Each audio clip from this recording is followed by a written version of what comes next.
ఈ ప్రజల ఆకాంక్షను తొక్కిపెట్టినటువంటి కాసు బ్రహ్మానందరెడ్డి అనేటువంటి దుర్మార్గుడు, అతని పేరు మీద ఇక్కడ నేషనల్ పార్క్ ఉండడం ఇది తెలంగాణ జాతిని అవమానించడమే తప్ప ఇంకొకటి కాదు.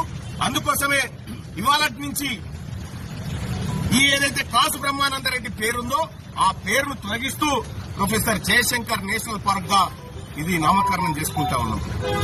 అయితే ఇక్కడ ప్రభుత్వాన్ని పేరు మార్చుడు కాడ మేమేం డిమాండ్ చేస్తలేం గానీ ఆ నరరూప రాక్షసుని విగ్రహాన్ని అక్కడి నుంచి తొలగించి అక్కడ ప్రొఫెసర్ జయశంకర్ సార్ విగ్రహాన్ని మీరు పెట్టండి అని చెప్పి చెప్తా ఉన్నాం. ఒకవేళ మీరు పెట్టకపోతే రేపటి మా ప్రభుత్వం బీసీ ప్రభుత్వం ఏర్పడిన తర్వాత ఖచ్చితంగా అక్కడ కాసు బ్రహ్మానందరెడ్డి విగ్రహాన్ని ప్రొక్లైనర్ తోని పెకిలిచ్చి అవతల పడేసి సగర్వంగా నిలువెత్తు విగ్రహాన్ని మా జయశంకర్ సార్ విగ్రహాన్ని అక్కడ పెట్టుకుంటాం.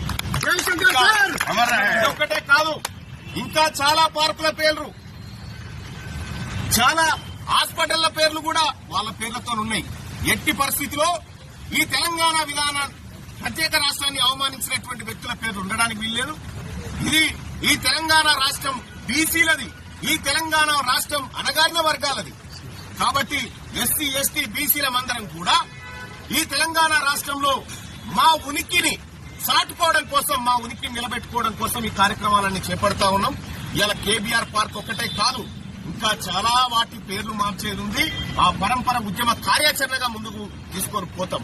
అలాగే మన బీసీ నాయకుడు మన మదన్ మోహన్ అన్న, అలాగే మన విష్ణు అన్న, మన BC JAC coordination committee chairman అయినటువంటి సుధగాని హరిశంకర్ గౌడ్ గాని, అలాగే ఇక్కడికి ఇచ్చేసిన మా సోదరిమణులు గాని, మా బీసీ పొలిటికల్ జేఏసీ నాయకులందరం కూడా రాష్ట్ర ప్రభుత్వానికి ఒక రిక్వెస్ట్ రూపంలో చెప్తా ఉన్నాం.